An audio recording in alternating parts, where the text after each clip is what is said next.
নমস্কার, সকলকে স্বাগত জানাই আজকের আরো একটি নতুন এপিসোডে। আমি দীপ চ্যাটার্জি রয়েছি আপনাদের সঙ্গে। আপনারা সকলেই জানেন যে বারুইপুরে যে ঘটনাটা ঘটেছিল সেই ঘটনায় একটা ক্ষোভের বহিঃপ্রকাশ দেখা গিয়েছিল এবং রাস্তা জুড়ে বারুইপুরে কার্যত একটি আন্দোলন চলেছিল এবং মাননীয় মুখ্যমন্ত্রী শুভেন্দু অধিকারী যেদিন বারুইপুরে এসপি অফিসে মিটিং করলেন, সেই মিটিং থেকে বেরিয়ে এসে তিনি একটি বক্তব্য রেখেছিলেন যে এই সমস্ত গুন্ডামি কিন্তু পশ্চিমবঙ্গে চলবে না এবং এই ঘটনার সঙ্গে যারা যুক্ত, অর্থাৎ বারুইপুরে পুলিশের গাড়ি কিংবা রেল অবরোধ যারা করেছিল, ওই যে বাচ্চা মেয়েটির সঙ্গে দুষ্কর্ম হয়েছিল তার প্রতিবাদে তাদেরকেও গ্রেপ্তার করতে হবে এবং মাননীয় মুখ্যমন্ত্রীর কথা মতো পশ্চিমবঙ্গ পুলিশ অ্যাকশনেও আসে এবং বারুইপুর কাণ্ডে ইতিমধ্যে ৩৫ জনকে পুলিশ গ্রেপ্তার করেছে পুলিশের গাড়িকে অগ্নিদগ্ধ করার জন্য। কিন্তু এটা প্রশ্ন নয়, প্রশ্ন হচ্ছে যদি বারুইপুর কাণ্ডে আন্দোলন করার জন্য পশ্চিমবঙ্গের পুলিশকে আমাদের রাজ্যের মাননীয় মুখ্যমন্ত্রী একেবারে অধিকার দিতে পারে, কোন রকম অন্যায়কে না মানতে পারেন বা জিরো টলারেন্স যদি নীতি হয়ে থাকে, তাহলে আমি আজকের এপিসোডে বেশ কিছু দৃশ্য দেখাবো এবং পশ্চিমবঙ্গের প্রশাসনের কাছে প্রশ্ন করতে চাইবো যে জিরো টলারেন্স কেন এদের ক্ষেত্রে দেখানো হচ্ছে না। এবং বেশ কিছু দৃশ্য আজকে আপনাদেরকে এই এপিসোডে দেখাবো যেখানে নির্মীয়মান চার্জ ভাঙা থেকে শুরু করে টোল প্লাজার মধ্যে ঢুকে গিয়ে গুন্ডামি থেকে শুরু করে রাস্তায় পুলিশের সঙ্গে গুন্ডামি থেকে শুরু করে জেলা পরিষদের যিনি সভাপতি তার বাড়িতে অত্যাচার করা থেকে শুরু করে মানুষকে ঘর থেকে ডেকে বের করে এনে অত্যাচার করা থেকে শুরু করে একাধিক দৃশ্য গত ২-৩ দিনের আজকের ভিডিওতে দেখাবো এবং পশ্চিমবঙ্গের প্রশাসনের কাছে প্রশ্ন করব যদি বারুইপুরে একটি ছোট্ট বাচ্চা নাবালিকার সঙ্গে যে দুষ্কর্ম ঘটেছিল সেই দুষ্কর্মের বিরুদ্ধে প্রতিবাদ করার জন্য ৩৫ জনা গ্রেপ্তার হতে পারে, তাহলে যে ঘটনাগুলো দেখাবো সেগুলোর জন্য এখন পর্যন্ত কি পশ্চিমবঙ্গের প্রশাসন ব্যবস্থা নিয়েছে। তবে আজকের এপিসোড শুধু এখানেই শেষ হবে না, আরো একটি বিষয় আপনাদের সঙ্গে আলোচনা করব যেখানে আপনাদেরকে দেখাবো যে বিজেপি গতকাল এমন একটি চাল খেলেছে যে চালে কার্যত বিজেপির যারা কার্যকর্তা যারা একেবারে প্রাণবাজি রেখে বিজেপিকে পশ্চিমবঙ্গে প্রতিষ্ঠা করেছিল বা লড়াই করেছিল তৃণমূল কংগ্রেসের বিরুদ্ধে, তারাই আজকে বিজেপির বিরুদ্ধে ভিডিও বানাচ্ছে, বিজেপির বিরুদ্ধে কথা বলছে এবং বিজেপির এই নীতিকে তারা কিছুতেই মানতে পারছে না। কি সেই বিষয়? আপনারা জানেন যে তৃণমূল কংগ্রেসের ৩ সাংসদ যারা রাজ্যসভায় গিয়েছিলেন তাদেরকে পদত্যাগ করিয়ে আবার পুনরায় বিজেপিতে যোগদান করিয়ে রাজ্যসভায় পাঠানো হচ্ছে। আর এতে বিজেপির আজকের দিনে কতটা মুখ পুড়েছে শুধুমাত্র পশ্চিমবঙ্গবাসীর কাছে নয়, একেবারে যারা বিজেপির সাধারণ কর্মকর্তা বা বিজেপির যারা সোশ্যাল মিডিয়া ইনফ্লুয়েন্সার যারা বিজেপির হয়ে এই গত নির্বাচনেও ভিডিও বানিয়েছে, তারাই আজকে কিভাবে প্রতিবাদ করছে সমস্ত কিছু বিষয় নিয়ে থাকবে আজকের এই এপিসোড। চ্যানেলটিকে সাবস্ক্রাইব করে নেবেন এবং কিউআর কোডটিকে অতি অবশ্যই স্ক্যান করে আমাদের হোয়াটসঅ্যাপ চ্যানেলে যুক্ত হয়ে যান যাতে যে কোনো video notification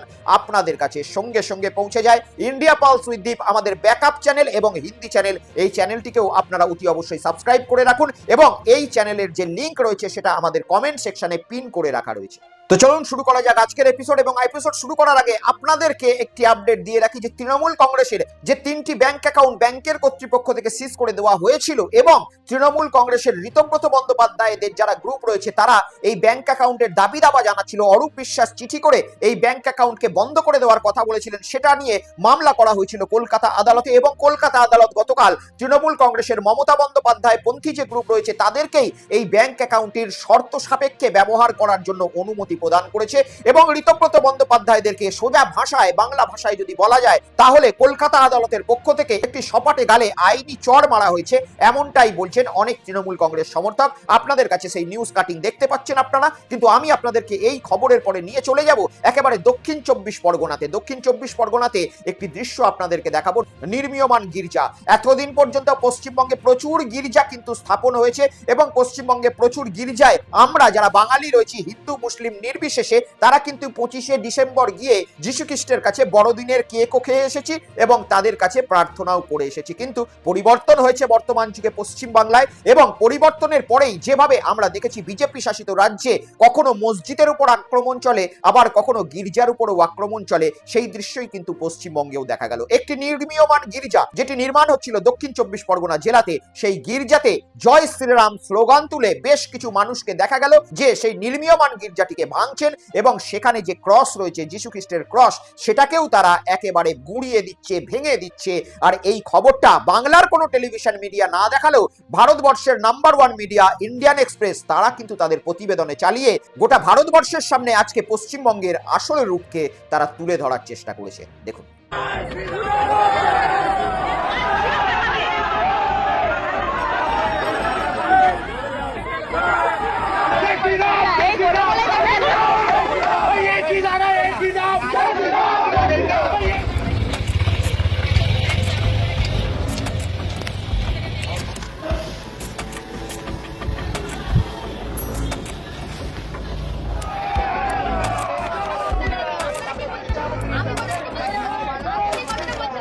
An under-construction church barely 30 kilometers away from Kolkata was vandalized on 5th July when a mob barged in and threatened the small Christian community there. উপরে উঠে আমাদের দেবতাকে তারা ভেঙে আবার কেমন করে লাঠি মেরে এখানে কোনো চার্জ হবে না, আমাদেরকে চার্জ করতে দেবো না, তোমরা সবাইকে বাঙালিকে খ্রিস্টান করে নেবে। মই নিয়ে আসে আমাদের হাজার আটকানো সত্ত্বেও তাদের দাবি আমরা কেন শাখা সিঁদুর কেন করি, খ্রিস্টান যদি হবো তারা সাদা থান পরে ঘুরবে। কিছু লোক এসে আমাদের চাষটা ভাঙচুর করা হয়েছে এবং আমাদের এখানে বাস তুলে মারধর করানোর চেষ্টা করা হয়েছে। আর যখন আমরা বলছি আপনারা কোথা থেকে এসেছেন, বলছি আমরা কোনো পার্টির থেকে না, আরএসআই থেকে এসেছি, হিন্দু কমিউনিটি থেকে। কিন্তু যখন এরা ভাঙচুর করেছে তখন এরা জয় শ্রীরামের স্লোগান নিয়ে এখানে ভাঙচুর করেছে।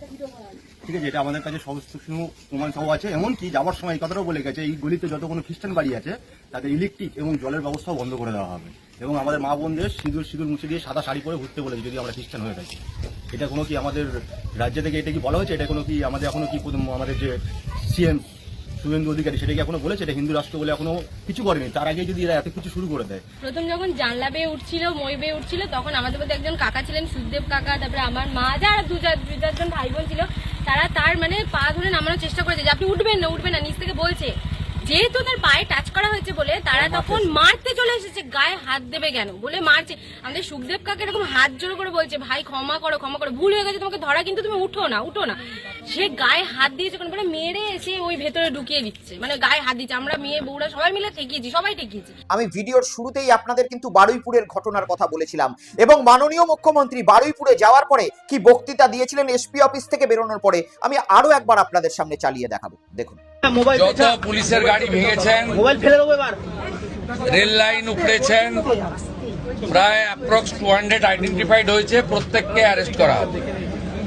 একটা লোককেও ছাড়া হবে না। পিছন থেকে যারা উস্কেছেন, পলিটিক্যাল লোক যারা ইলেকশনে রিজেক্ট হয়েছেন, কেউ ক্ষমতা থেকে গেছেন, কেউ শূন্য থেকে এক হয়েছেন, এবং radical force, anti national force যারা পিছন থেকে উস্কেছেন তাদেরকেও আইডেন্টিফাই করা হয়েছে। তাদের কল রেকর্ড ইত্যাদি ডিজিপির নেতৃত্বে এসটিএফ সব কালেক্ট করেছে।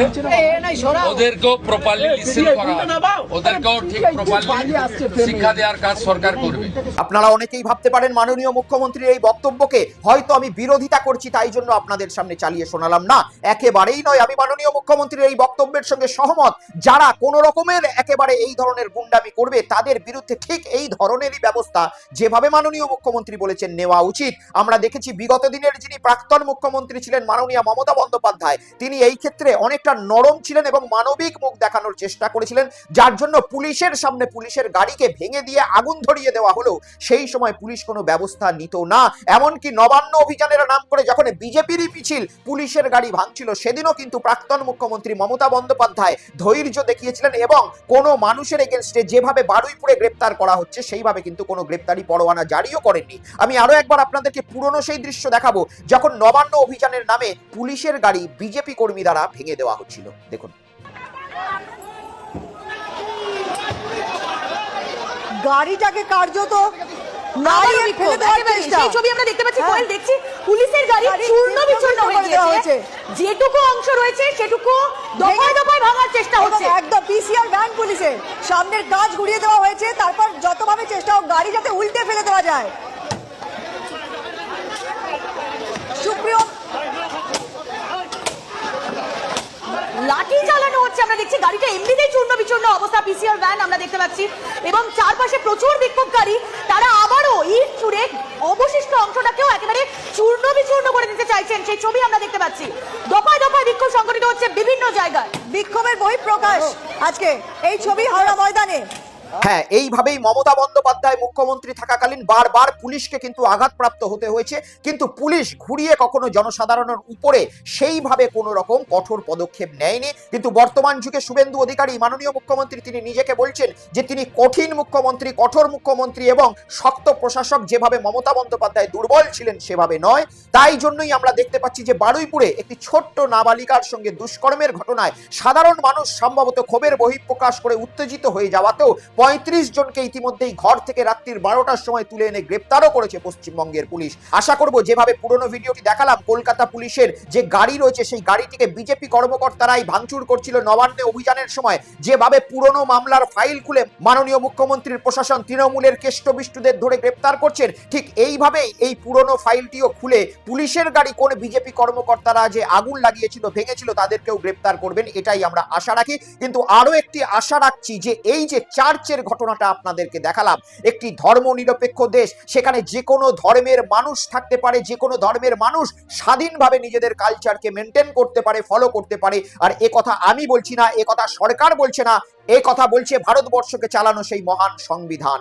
আর সেই সংবিধানের লেখার পরেও যখন এই ধরনের কথার আজকে কোনো ভ্যালু থাকছে না, তখন একটি শক্ত প্রশাসনকে এই কথার যাতে ভ্যালু থাকে সেই কাজটাই করে দেখানো উচিত, যেটা বারুইপুরে করা হয়েছে। বারুইপুরে আপনারা সকলেই দেখছেন 35 জনকে গ্রেপ্তার করা হয়েছে এবং বারবার সেটা টেলিভিশন মিডিয়া চালিয়ে আমাদেরকে বোঝানোর চেষ্টা করছে যে পশ্চিমবঙ্গের প্রশাসন কত কঠোর। কিন্তু উল্টো দিকে পশ্চিমবঙ্গের প্রশাসন এতটা কিভাবে উদাসীন হতে পারে যে একটি খ্রিস্টান গ্রামে গিয়ে সেখানকার কালচারকে কিছু গুন্ডা বাহিনী গুঁড়িয়ে দেওয়ার সাহস দেখাচ্ছে? এই প্রশ্ন তো আজকে উঠবেই পশ্চিমবঙ্গে। আমাদের পশ্চিমবঙ্গ, বিহার, উড়িষ্যা, ছত্তিশগড়, এই সমস্ত যে রাজ্যগুলো রয়েছে, এই রাজ্যের যে জঙ্গলমহল এলাকা, একটু পিছিয়ে পড়া এলাকা, এই জায়গায় যদি আপনারা যান দেখবেন বহু আদিবাসী সম্প্রদায় তারা কিন্তু খ্রিস্টান ধর্মাবলম্বী। আর এটার একটা ইতিহাসও রয়েছে। কি ইতিহাস? এই ইতিহাসটা হচ্ছে বহু মানুষ তখনকার দিনে যারা নিচু সম্প্রদায়ের ছিল তারা ওই ব্রাহ্মণ সম্প্রদায়ের মানুষের দ্বারা অত্যাচারিত হতো এবং তাদের হাতে জল পর্যন্ত খেত না। বেশ কিছু উচ্চ পর্যায়ের যারা উচ্চ বংশের যারা হিন্দু রয়েছে, যারা ব্রাহ্মণ রয়েছে,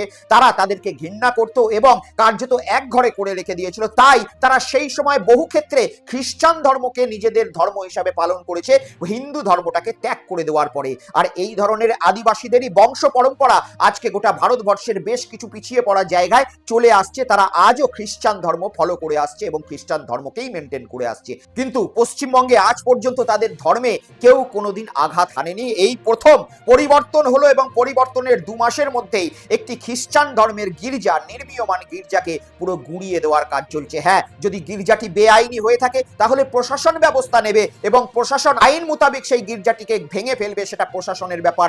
বেশ কিছু মানুষ এইভাবে কিভাবে গুন্ডামি করে যেতে পারে সেটাই হচ্ছে সব থেকে বড় প্রশ্ন। শুধু এখানেই থেমে নেই, কালকে এমন একটি দৃশ্য দেখা গেল যে ভরা বাজারের মধ্যে এক ব্যক্তির মাথায় ডিম মারা হচ্ছে এবং সেই ব্যক্তিকে ডিম মেরে, যে ব্যক্তি ডিমটি মেরেছে তিনি বলছেন এটা সরকারের নির্দেশ, আমি সরকারের পক্ষ থেকে এসেছি। কিন্তু জনসাধারণও দেখলাম আর চুপ করে থাকতে চাইছে না। জনসাধারণ প্রতিরোধ করেছে এবং সেই ঘটনাটিকে তীব্র নিন্দা জানিয়ে যে ব্যক্তিটি ওই ভদ্রলোকের মাথায় ডিম ছুঁড়েছিল তাকেই জনগণ রাস্তায় শিক্ষা দিয়েছে। দেখুন।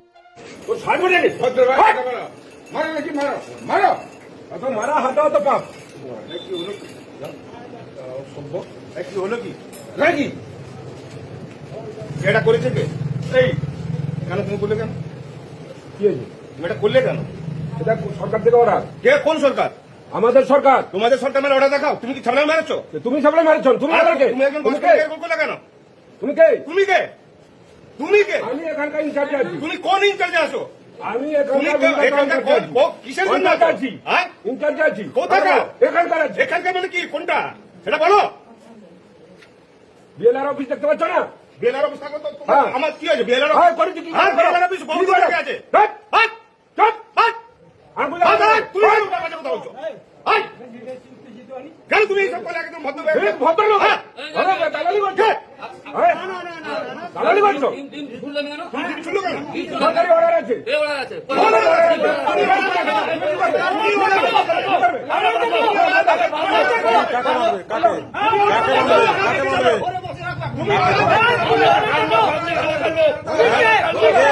আমরা কোথা গেল? আমরা কি লন্ডনের লোক নাকি? আমরা কি লন্ডনের লোক নাকি? আমরা লন্ডনের লোক? তাহলে তাহলে কি? তাহলে কি মানে কি বলতে চাইছেন? কি বলতে চাইছেন? কি বলতে চাইছেন?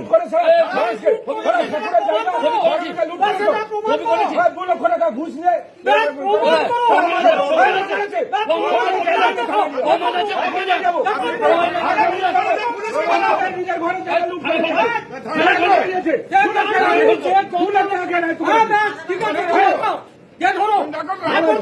মালারমারি এলাকায়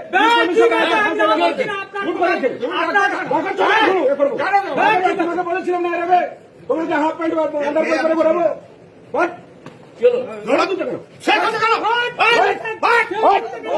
এই ঘটনায় আমাদের সরকার এবং জেলা সভাপতি কাঁথি সাংগঠনিক ভারতীয় জনতা পার্টি 4 মণ্ডল সভাপতি বিবেকানন্দ পাত্র মহাশয় কোনো কার্যকর্তার নির্দেশ ছিল না এবং এই ঘটনার সময় যে কথাটি সরকারি অর্ডার বলেছিলাম সেটা সরকারি অর্ডার ছিল না, সেটার কথাটি ভুল।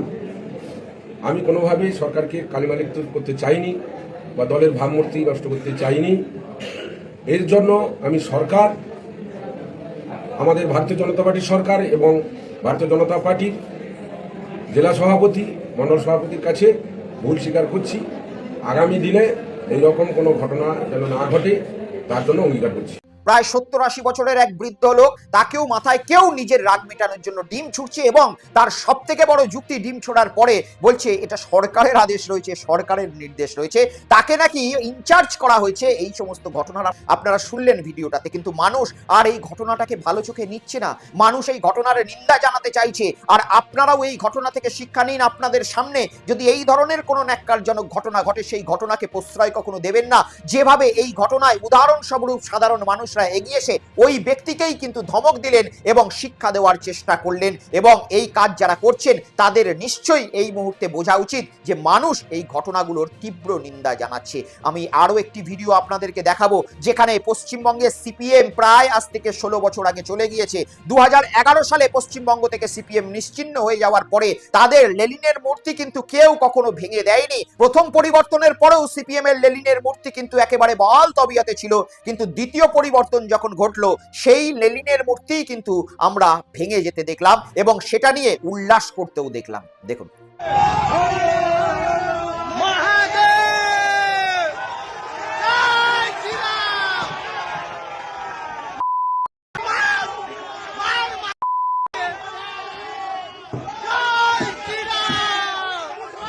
এই যে ঘটনাগুলো ঘটছে আপনাদেরকে আমি দেখাচ্ছি, এটাতে কোন নির্দিষ্ট রাজনৈতিক দলের কর্মীরা যুক্ত রয়েছে সেই বিষয়ে কিন্তু আমি কোনো কথা বলছি না। আমি শুধু পশ্চিমবঙ্গের যে প্রশাসন রয়েছে তাদের কাছে একটাই প্রশ্ন করতে চাইছি, যদি 35 জনকে একটি ছোট্ট ফুটফুটে বাচ্চা নাবালিকার সঙ্গে দুষ্কর্ম করা হয়েছে সেটার রাগে ক্ষোভে আন্দোলন করার জন্য গ্রেপ্তার করা হয়, তাহলে এরা কেন ছাড় পেয়ে যাচ্ছে? এরা কোন দলের মদতপুষ্ট? এটাই তো আজকে বাংলার মানুষ জানতে চাইছে। আর আমার প্রতিবেদনের মাধ্যমে আমি এটাই আজকে জানতে চাইছি পশ্চিমবঙ্গের প্রশাসনের কাছে, যে কেন এদেরকে ছেড়ে দেওয়া হচ্ছে। এরা কি পশ্চিমবঙ্গের সেই গুন্ডা দমন যে নীতি রয়েছে নতুন, সেই নীতির আন্ডারে আসছে না? শুধু তাই নয়, এবারে একটি ডাইরেক্ট পলিটিক্যাল পার্টির রাজনৈতিক কর্মীদেরও নাম জড়াবে, কারণ এরপরে আমি আপনাদেরকে নিয়ে যাব ফাঁসি দেওয়াতে। এই ফাঁসি দেওয়াতে গতকাল যে দৃশ্য ভেসে উঠলো সেখানে আমরা দেখলাম একটি টোল প্লাজার ঘটনা, যেখানে বিধায়কের ঘনিষ্ঠ পরিচয় দিয়ে 2 জন ব্যক্তি টোল প্লাজায় যারা রয়েছে তাদেরকে রীতিমতো মারছে, ধরছে। কেন? তাদের কি অন্যায়? তারা শুধু ওই নেতা ঘনিষ্ঠ বিজেপি বিধায়কের ঘনিষ্ঠ লোকেদের কাছ থেকে কোন সাহসে টোল আদায় চেয়েছে, এটার জন্যই শুধুমাত্র টোল কর্মীদেরকে কিভাবে মারা হচ্ছে। ভাগ্য ভালো সেখানে সিসিটিভি ক্যামেরা ছিল, গোটা ঘটনাটাই সিসিটিভি ফুটেজে রেকর্ড হয়ে গিয়েছে। দেখুন, ফাঁসি দেওয়ার পশ্চিম মাদাতি টোল গেটে বিজেপি বিধায়ক ঘনিষ্ঠ পরিচয় দিয়ে টোল না দেওয়া নিয়ে বচসা এবং টোল ম্যানেজারকে মারধরের অভিযোগ। টোল কর্মী সূত্রে খবর, বিশ্বনাথ রায় এবং সঞ্জীব দাস নামে 2 যুবক নিজেদের বিজেপি বিধায়ক দুর্গা মুর্মুর ঘনিষ্ঠ বলে পরিচয় দিয়ে টোল না দেওয়ার চেষ্টা করে। টোল কর্মীরা নিয়ম মেনে টোল আদায়ের কথা বলতেই শুরু হয় বচসা। পরিস্থিতি ক্রমশ উত্তপ্ত হয়ে উঠলে ঘটনাস্থলে আসে টোল ম্যানেজার। অভিযোগ, এরপরই তার উপর চড়াও হয় ওই যুবকেরা। টোল প্লাজার সিসিটিভি ফুটেজে দেখা গিয়েছে কয়েকজন ব্যক্তি বিজেপির দলীয় পতাকা নিয়ে তর্কাতর্কিতে জড়িয়ে পড়েছে। এরপর এক ব্যক্তিকে টোল ম্যানেজারকে লাথি ঘুষি মারতে দেখা যায় বলে অভিযোগ। যদিও এখন পর্যন্ত ঘটনায় থানায় লিখিত অভিযোগ দায়ের হয়নি। এ বিষয় নিয়ে ফাঁসি দেওয়ার বিজেপি বিধায়ক দুর্গা মুর্মুর সঙ্গে টেলিফোন লাইনে যোগাযোগের চেষ্টা করলে তিনি ফোন তোলেননি।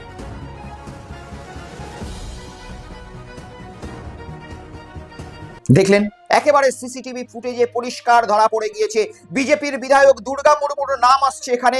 এবং যে সিসিটিভি ফুটেজ আপনাদেরকে দেখালাম সেই সিসিটিভি ফুটেজে দেখতেই পাচ্ছেন যে কর্মীরা ওখানে মারধর করছে তাদের হাতে ভারতীয় জনতা পার্টির ফ্ল্যাগ পর্যন্ত লক্ষ্য করা যাচ্ছে, এবং যে 2 ব্যক্তি মারধরের অভিযোগ তারাও বিজেপি বিধায়কের ঘনিষ্ঠ এমনটাও কিন্তু শোনা যাচ্ছে। তারপরেও কেন প্রশাসন নির্বিকার, এ বিষয়ে প্রশ্ন তো উঠবেই। এবং একেবারে টোল প্লাজার কর্মী, তারা নির্দিষ্ট নিজেদের নিয়ম মেনে যে টোল হয়ে থাকে সেই টোল কাটার চেষ্টা করছে, কিন্তু যেহেতু তারা একটি বিধায়কের ঘনিষ্ঠ তাই জন্য তারা কোনো টোল দেবে না। এই ইতিহাস তো আমরা দেখে এসেছি আগে। এই কথা নয় যে তৃণমূল কংগ্রেস একেবারে ধোয়া তুলসী পাতা কিংবা গঙ্গা জলে চান করা নেতা ছিল তাদের মধ্যে। তৃণমূল কংগ্রেসের বহু নেতা তারা টোল পেরিয়ে চলে যেত শুধুমাত্র গাড়িতে একটা তিরঙ্গা উত্তরীয় সামনে লাগিয়ে, এবং তাদের মূল দেখানোর উদ্দেশ্যই ছিল গাড়িতে যখন তিরঙ্গা উত্তরীয় রয়েছে বা বুকের কোনো ব্যাচ রয়েছে তার মানে তিনি বড় তৃণমূল কংগ্রেসের নেতা, তার কাছ থেকে টোল নেওয়া যাবে না। আর এই ইতিহাসটাই পরিবর্তন করবে বলেছিল ভারতীয় জনতা পার্টি, কিন্তু ইতিহাস কোথায় পরিবর্তন হলো? অন্যদিকে আরো মারাত্মক দেখা যাচ্ছে, কারণ তৃণমূল কংগ্রেসের যারা ছিল তারা তো ওই গাড়িতে ড্যাশবোর্ডে ব্যাচ এবং উত্তরীয় লাগিয়ে পালিয়ে যাওয়ার চেষ্টা করতো, আর এরা টোল চাইতে গেলে উল্টো দিকে লোকজন এনে টোল প্লাজার কর্মীদেরকেই মারধর করছে। তাহলে সাধারণ মানুষ বা সাধারণ এই টোল প্লাজার কর্মীরা কিভাবে নিরাপত্তায় থাকছে আজকের দিনে বুঝতে পারছেন। কিন্তু পুলিশ ওই বারুইপুরে 11 বছরের যে নাবালিকার সঙ্গে দুষ্কর্ম হয়েছিল তার প্রতিবাদে যারা আন্দোলন করেছিল তাদেরকেই ধরতে তৎপর, এবং তাদের 35 জনকে ধরেও এনেছে। কিন্তু গোটা পশ্চিমবঙ্গ জুড়ে এই ধরনের কাজ চলার পরেও আজকে পুলিশ নির্বিকার হয়ে বসে রয়েছে, এমনটাই কিন্তু বিভিন্ন জায়গায় শোনা যাচ্ছে। শুধু শোনাও যাচ্ছে না, দেখাও যাচ্ছে, এবং আমি আপনাদেরকে দেখাবো। গতকাল এক জেলা পরিষদের সভাধিপতির বাড়ি, এবং সেই সভাধিপতির বাড়িতে অনেক বাচ্চাও রয়েছে, মহিলাও রয়েছে, কিন্তু কিভাবে পশ্চিমবঙ্গ পুলিশের সামনেই বেশ কিছু গুন্ডা বাহিনী সেই বাড়িটিকে ভাঙচুর করছে, ইট ছুড়ছে, পাথর ছুড়ছে। প্রকাশ্যে দেখুন আপনাদের মোবাইল স্ক্রিনে।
একজন জেলা পরিষদের সভাধিপতি একটি অন্য দলের হতেই পারে সম্ভবত, এবং সেই দলের প্রতি আগ্রাসন রয়েছে বলে এই ঘটনা বেশ কিছু মানুষ ঘটিয়ে ফেলছে। যখন উচ্চ পর্যায়ের নেতা নেত্রীরা একে অপরে বসে ফিশ ফ্রাই খাচ্ছে, কাটলেট খাচ্ছে, তখন নিচুতলার কর্মীরা বেশ কিছু অন্য মনস্ক পলিটিক্যাল পার্টির বাড়িতে গিয়ে ইট বৃষ্টি করছে, ডিম বৃষ্টি করছে। এটাই আজকে পশ্চিমবঙ্গের কালচার হয়ে দাঁড়িয়েছে। পুলিশ দাঁড়িয়ে রয়েছে, আপনারা দেখলেন সেই যে পরিবারটির ওপরে ইট বর্ষণ চলছে, নানা রকম আগ্রাসন চলছে, সেই পরিবারটির বাড়ির ভিতরে হয়তো কোনো বাচ্চা রয়েছে, সে আজ আতঙ্কিত। সেই পরিবারটির মধ্যে কোনো হয়তো 80 বছরের বৃদ্ধ বা বৃদ্ধা রয়েছে, সেও হয়তো আতঙ্কিত হয়ে পড়েছে। কোনো মহিলা রয়েছে, সে হয়তো নিজের সম্ভ্রমকে হারিয়ে ফেলবে, এমনটাও ভয় করছে। কিন্তু পুলিশ সেখানে দাঁড়িয়ে থেকে লাঠিচার্জ করার ক্ষমতা দেখাচ্ছে না, এবং তাদেরকে সেখানে টিয়ার গ্যাস দিয়ে সরিয়ে দেওয়ারও ক্ষমতা দেখাচ্ছে না। কিন্তু পুলিশ উল্টো দিকে মাত্র 11 বছরের একটি ফুটফুটে নাবালিকার সঙ্গে দুষ্কর্ম হয়ে যাওয়ার জন্য যারা অতি ক্ষিপ্ত হয়ে আন্দোলন করেছিল তাদের মধ্যে থেকে কিন্তু 35 জনকে গ্রেপ্তার করে নিয়েছে। এই কথাটা আমি বারবার কেন আপনাদেরকে বলছি, কারণ মাননীয় মুখ্যমন্ত্রী তাদেরকে গ্রেপ্তার করার নির্দেশ দিয়েছেন, কিন্তু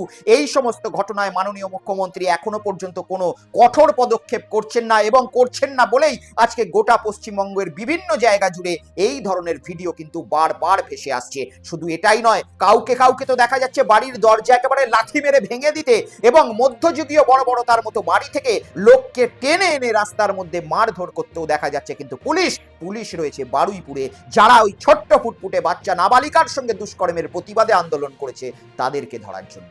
দেখুন।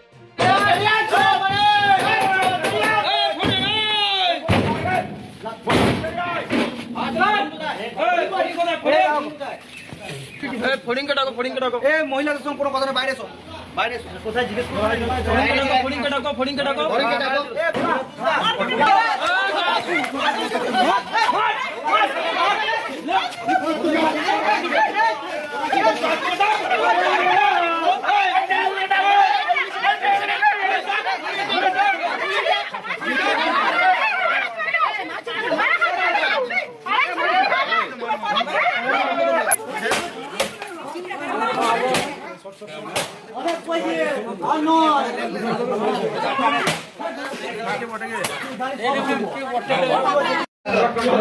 আজকে যদি আমি আপনাদেরকে এই ধরনের ভিডিও গোটা পশ্চিমবঙ্গ থেকে দেখাতে বসি, তাহলে এই ভিডিওটা আপনারা হয়তো সারা রাত জেগে দেখতে হবে, এতটাই লম্বা হয়ে যাবে। তাই বেশ কিছু বিশেষ ভিডিও আমি দেখালাম এবং পশ্চিমবঙ্গের প্রশাসন বা মাননীয় মুখ্যমন্ত্রীর কাছে এতটুকুই আবেদন করতে চাই, আমিও একজন পশ্চিমবঙ্গের নাগরিক এবং আমিও মন থেকে চাই যে মাননীয় মুখ্যমন্ত্রী যে পশ্চিমবঙ্গের প্রশাসন সামলাচ্ছেন, সেই প্রশাসন দ্বারা পশ্চিমবঙ্গের গুন্ডা যেন দমন হয়। কিন্তু গুন্ডা দমন এক জায়গায় হবে আর অন্য জায়গায় হবে না, এটাও যথেষ্ট চিন্তায়। তাই আজকে পশ্চিমবঙ্গ প্রশাসনের কাছে এই ভিডিওগুলো পাঠানোর চেষ্টা করছি, যাতে এই ধরনের ঘটনা পশ্চিমবঙ্গে বন্ধ হয় এবং সাধারণ মানুষ সে যে দলই করে থাকুক, যে ধর্মই করে থাকুক, যে ভগবানকেই মেনে থাকুক, তারা যেন নিশ্চিন্ত মনে শান্তিভাবে নিজেদের জীবনযাপনটুকু করতে পারে। যদি আইনের কোনো ব্যাঘাত তারা ঘটিয়ে থাকে, অতি অবশ্যই আইনের আওতায় এনে তাদেরকে শাস্তি দেওয়া হোক। কিন্তু এই গুন্ডামি পশ্চিমবঙ্গে অতি অবশ্যই বন্ধ করা দরকার রয়েছে, প্রয়োজন রয়েছে। এটাই একটা সব থেকে বড় প্রশ্ন উঠছে আজকের যুগে। কিন্তু এই প্রশ্ন আর সাধারণ মানুষের মধ্যে থেমে নেই। এই প্রশ্ন কিন্তু এখন বিজেপির যারা কর্মকর্তা, যারা মন থেকে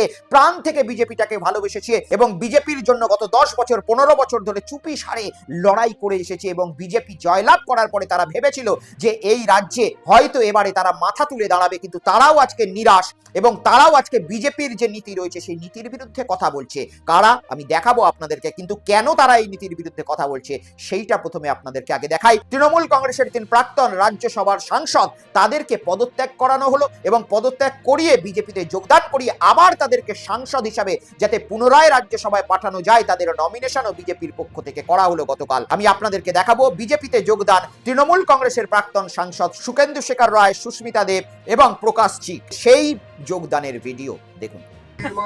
বন্দে মাতরম, भारत माता की जय, भारत माता की जय, बीजेपी जिंदाबाद। হ্যাঁ, ঠিক এইভাবেই তৃণমূল কংগ্রেস থেকে যোগদান করানো হলো ভারতীয় জনতা পার্টিতে এবং ভারতীয় জনতা পার্টি যেটা শুনছিলাম যে দরজা নাকি কখনোই খুলবেন না, মাননীয় রাজ্য সভাপতি শ্রমিক ভট্টাচার্য সেই দরজা তিনি না খুললেও জানলাতে তিনি খুলে দিলেন এবং বিজেপিতে আস্তে আস্তে ভালো তৃণমূলদের নেওয়া শুরু হয়ে গেল। শুধু নেওয়া শুরু নয়, তাদেরকে আবার রাজ্যসভার টিকিটও দেওয়া হলো যাতে তারা সাংসদ হতে পারে। প্রশ্ন উঠছে, বিজেপির রাজ্যসভার সাংসদ হওয়ার জন্য কি বিজেপির পুরনো দিনের কোনো কর্মী নেতা ছিলেন না? কেন লকেট চট্টোপাধ্যায় বাদ চলে গেলেন? কেন মিঠুন চক্রবর্তী বাদ চলে গেলেন? এই বিষয়ে তো একাধিক প্রশ্ন উঠবেই এবং এই প্রশ্ন আমরা বা তৃণমূল কংগ্রেসের কর্মী সমর্থকরা নয়, বিজেপির কর্মী নেতা যারা সোশ্যাল মিডিয়া ইনফ্লুয়েন্সার, ইউটিউবার, তারাই আজকের দিনে তুলছে। বিজেপির বেশ কিছু ইউটিউবার যারা গত বিধানসভাতেও বিজেপির জন্য প্রচার করেছে এবং তৃণমূল কংগ্রেসের এই নেতাদের বিরুদ্ধে ভিডিও করে গালমন্দ করেছিলেন, তারাই আজকে নিরাশার মধ্যে পড়ে গিয়েছেন এবং তারাই এই ভিডিও দেখার পরে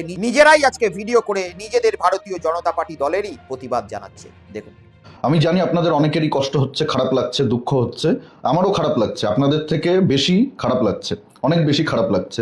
আমি তো আর কান্না করে আমার ভেতরের যে কষ্টটা সেটা জাহির করতে পারবো না, সেটা আমি আপনাদেরকে দেখাতে পারবো না, কিন্তু যতটা খারাপ আপনাদের লাগছে ততটাই আমারও খারাপ লাগছে। আমাকে তৃণমূলের 3 জন প্রাক্তন সাংসদ, তাদেরকে বিজেপির রাজ্য অফিসে একেবারে বিজেপির উত্তরীয় গলায় পরিয়ে পতাকা ধরিয়ে শ্রমিক ভট্টাচার্য বাবু বিজেপিতে জয়েন করিয়ে নিয়েছেন। অনেকেই দেখলাম শ্রমিক ভট্টাচার্য বাবুকে গালাগালি করছেন, তাকে নিয়ে সমালোচনা করছেন, কিন্তু লাভ নেই। শ্রমিক ভট্টাচার্য বাবুরও কষ্ট হচ্ছে, শ্রমিক বাবুরও কষ্ট হচ্ছে, শ্রমিক বাবুরও বুকে পাথর চাপা দিয়ে এদেরকে আজকে ঝান্ডা ধরিয়েছে। আমি আপনাদেরকে বলছি, একেবারে সত্যি কথা বলছি, জল মিশিয়ে কোনো কথা বলছি না। শ্রমিক বাবুরও কষ্ট হচ্ছে, যতটা কষ্ট আপনার হচ্ছে, আমার হচ্ছে, ততটাই শ্রমিক বাবুরও হচ্ছে, কিন্তু শ্রমিক বাবুর এখানে কিছু করার নেই, শ্রমিক ভট্টাচার্যর এখানে কিচ্ছু করার নেই। ওপর থেকে বস যেটা বলবে, বিজেপিতে তো বস রয়েছে, শ্রমিক ভট্টাচার্য এই রাজ্যের সভাপতি ঠিকই আছে, অনেক বিষয়ে তিনি সিদ্ধান্ত নেন, যদিও একা নেন না, এককভাবে নেন না, আলোচনা করে সর্বসম্মতিতেই সমস্ত সিদ্ধান্ত নেওয়া হয়, কিন্তু ওপরের যে বস রয়েছে, দিল্লিতে যে বস রয়েছে, তাদের এটা সিদ্ধান্ত। এখানে শ্রমিক ভট্টাচার্যের কিচ্ছু করার নেই, শ্রমিক ভট্টাচার্যের হাত পা বাঁধা। এখানে যদি শ্রমিক ভট্টাচার্য না করেন যে আমরা নেব না, তাহলে শ্রমিক ভট্টাচার্যের চেয়ারটা থাকবে না, কালকে শ্রমিক ভট্টাচার্য আর রাজ্য সভাপতি থাকবেন। আমি আপনাদেরকে দায়িত্ব নিয়ে বলছি।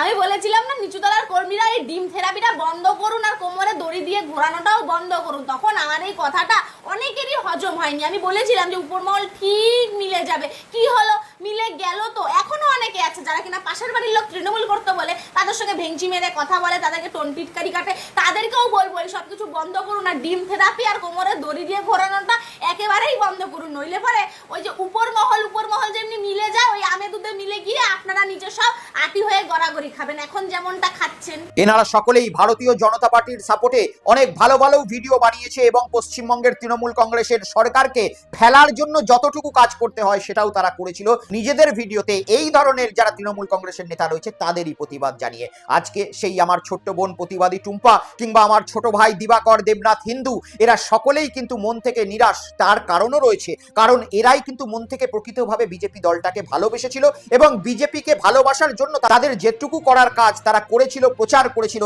কিন্তু আজকে বিজেপি এই কোনো নিচুতলার কর্মীদের প্রাধান্য না দিতেছে বা কোনো রকম এই ধরনের সোশ্যাল মিডিয়া ইনফ্লুয়েন্সারদের পাত্তা না দিতেছে, বিজেপি কিন্তু তাদের কাজটা করে দেখালো এবং তৃণমূল কংগ্রেসের জন্য অবশেষে দরজা কিন্তু তারা খুলে দিল। আগামী দিনে প্রশ্ন উঠছে যে ভারতীয় জনতা পার্টি গোটাটাই কি তৃণমূল কংগ্রেসে কনভার্ট হয়ে যাবে এবং ভারতীয় জনতা পার্টিতে কার্যত এই যারা পুরনো দিনের ভারতীয় জনতা পার্টির নেতাকর্মী রয়েছে তারাই কি কোণঠাসা এবং সংখ্যালঘু হয়ে পড়বে? সে কথা তো সময় বলবে। কিন্তু আজকে এই যে বিজেপির কর্মী নেতা ইনফ্লুয়েন্সাররাই প্রতিবাদী ভিডিও করছেন, তারা কেন করছেন জানেন? কারণ এদের বিরুদ্ধেই একসময় বড় বড় বক্তৃতা দিয়েছিলেন বিজেপির বেশ কিছু বড় বড় কেন্দ্রীয় মিনিস্টার। তারা এই আজকে যাদেরকে দলে নেওয়া হলো তাদেরকে একসময় গরু পাচারের টাকা দেয় অভিষেক বন্দ্যোপাধ্যায়কে, এমনটাও ঘোষণা করেছিলেন। আমি শোনাবো সাংসদ সুকান্ত মজুমদারের সেই বক্তব্য, যেখানে প্রকাশ চিকবাড়িকের বিরুদ্ধে কিভাবে গরু পাচারের অভিযোগ তিনি লাগাচ্ছিলেন এবং সেই টাকা যে তিনি তৃণমূল কংগ্রেসের অভিষেক বন্দ্যোপাধ্যায়কে পাঠান সেই কথাও তিনি বলেছিলেন। দেখুন। এই প্রকাশ চিকবাড়াই ঘোষ এর কাজই হচ্ছে ভাইপোর হয়ে গরু পাচার করা আর ভাইপোকে টাকা সাপ্লাই করা। ভাইপোর কাছে টাকা পাঠানো ছাড়া এর কোনো কাজ নেই। আর যতদিন টাকা পাঠাতে পারবে ততদিন রাজ্যসভা থাকবে, জেলা সভাপতির পদ থাকবে। শুনলেন আমি আরো একটি বক্তব্য তৃণমূল কংগ্রেসের কর্মী নেতাদের বিরুদ্ধে কি রেখেছিলেন আজকের রাজ্য সভাপতি বিজেপির শ্রমিক ভট্টাচার্য, যিনি এই তৃণমূল কংগ্রেসের নেতাদেরকে এই দলে যোগদান করিয়েছেন। সেই ভিডিও আমি আপনাদেরকে শোনাবো, দেখুন। কুচকুচে সাদা আর ধবধবে কালো, তৃণমূলে নেই কোনো ভালো। এবার আমার সাদা মনে কাদা নেই, আমি কিছু প্রশ্ন এই যে ভিডিওগুলো দেখালাম সেই ভিডিও দেখার পরে রাখতে চাই বা আমার মনে উঁকি দিচ্ছে যে যেদিন মাননীয় সুকান্ত মজুমদার কেন্দ্রীয় প্রতিমন্ত্রী এই বক্তব্য রেখেছিলেন সেদিন নয় প্রকাশ চিকবাড়িক তৃণমূল কংগ্রেসে ছিলেন এবং গরু পাচারের টাকা অভিষেক বন্দ্যোপাধ্যায়কে পাঠাতেন এবং সেই টাকা পাঠিয়েই তিনি রাজ্যসভার সাংসদের পদটি টিকিয়ে রেখেছিলেন। এ কথা শুনলেন আপনারা, কে বললেন? সুকান্ত মজুমদার। আজকের দিনেও ভারতীয় জনতা পার্টির তিনি একজন সাংসদ এবং কেন্দ্রীয় প্রতিমন্ত্রী, কিন্তু আজকে সেই প্রকাশ চিকবাড়িকই একেবারে হাত ধরে শ্রমিক ভট্টাচার্যের ভারতীয় জনতা পার্টিতে শুধু যোগদান করেননি, সাংসদ পদেই মনোনীত হয়েছেন এবং রাজ্যসভায় আগামী দিনে কার্যত যেতে চলেছেন। তাহলে এখন প্রশ্ন উঠছে এই গরু পাচারের টাকা কাদের কাছে যাচ্ছে? তখন নয় তৃণমূল কংগ্রেসের যাওয়ার জন্য তৃণমূল কংগ্রেসের সাংসদ পদ তিনি পেয়েছিলেন, আজকে সেই প্রকাশ চিকবাড়িক কি গরু পাচার করছে? যদি করে থাকেন সেই গরু পাচারের টাকা কি ভারতীয় জনতা পার্টির কাছে গেল? তার জন্যই কি তাকে সাংসদ পদটি আবার পুনরায় দেওয়া হলো? আর যদি তিনি ভারতীয় জনতা পার্টিতে যাওয়ার পরে শুদ্ধ হয়ে গিয়ে থাকেন, মানে তখন তৃণমূল কংগ্রেসের আমলে তিনি গরু পাচার করতেন, আজ তিনি শুদ্ধ হয়ে গিয়ে ভারতীয় জনতা পার্টিতে যোগদান করে নিয়েছেন, তাহলে অতীতে তিনি যে কাজটা করেছেন গরু পাচারের মতো মারাত্মক, সেই কাজের জন্য তিনি কি শাস্তি পাবেন? নাকি ভারতীয় জনতা পার্টিতে যোগদান করার জন্য যেভাবে আমরা অন ক্যামেরায় নারদা স্টিং অপারেশনে কাউকে 5 লক্ষ টাকা নিতে দেখার পরেও তাকে ক্ষমা করে দিয়ে সর্বের সর্বা বানিয়ে নিতে দেখেছি, সেইভাবেও কি প্রকাশ চিকবাড়িককেও ক্ষমা করিয়ে সর্বের সর্বা বানিয়ে নেওয়া হলো? এই বিষয়ে কিন্তু একাধিক প্রশ্ন উঠছে, আর এই প্রশ্ন আমি রাখার কেউ নয়, সাধারণ জনতা আজকে সোশ্যাল মিডিয়া জুড়ে রাখছে। এমনকি যারা বিজেপির কর্মী, বিজেপির দুর্দিনের লড়াকু কর্মী, যারা পুরনো দিনের কর্মী লড়াই করেছিল বিজেপির জন্য, তারাও রাখছে এবং এটার প্রমাণ আমি আপনাদেরকে এই ভিডিওতে দিলাম। আজকের এপিসোডটি নয় এই পর্যন্তই থাক। ততক্ষণ বিজেপির কর্মীরা এবং তৃণমূল কংগ্রেসের যারা নিচু তলার কর্মী রয়েছেন সকলেই ভাবুন যে আপনারা কাদের জন্য এতদিন পর্যন্ত একে অপরের বিরুদ্ধে লড়াই করছিলেন। মুকুল রায় একসময় একটা কথা বলে গিয়েছিলেন যে যেই তৃণমূল সেই বিজেপি, বিজেপি মানেই তৃণমূল। সেটাই কি আজকের দিনে বাস্তব হচ্ছে? কর্মীরা নিজেদের মধ্যে লড়াই বন্ধ করুন এবং ওপরতলায় যে নেতারা আজকে একে অপরের সঙ্গে কোলাকুলি করছে সেটা দেখে নিজেরাও কোনো চায়ের দোকানে বসে কোলাকুলি করুন, চপ মুড়ি খান, একে অপরের দলকে অবশ্যই ভোট দিন, কিন্তু লড়াই করবেন না। কারণ যে কোনো নেতা যে কোনো দলে যে কোনো সময় ঢুকে যাবে আর এক সময় আপনাকেই তাদের হয়ে জিন্দাবাদ বলতে হবে। সকলে ভালো থাকুন। আজকের এপিসোড এই পর্যন্তই রইল, দেখা হবে পরবর্তী এপিসোডে। ততক্ষণে দেখতে থাকুন বেঙ্গল পালস উইথ দীপ, সত্য যেখানে রং দেখে না। নমস্কার।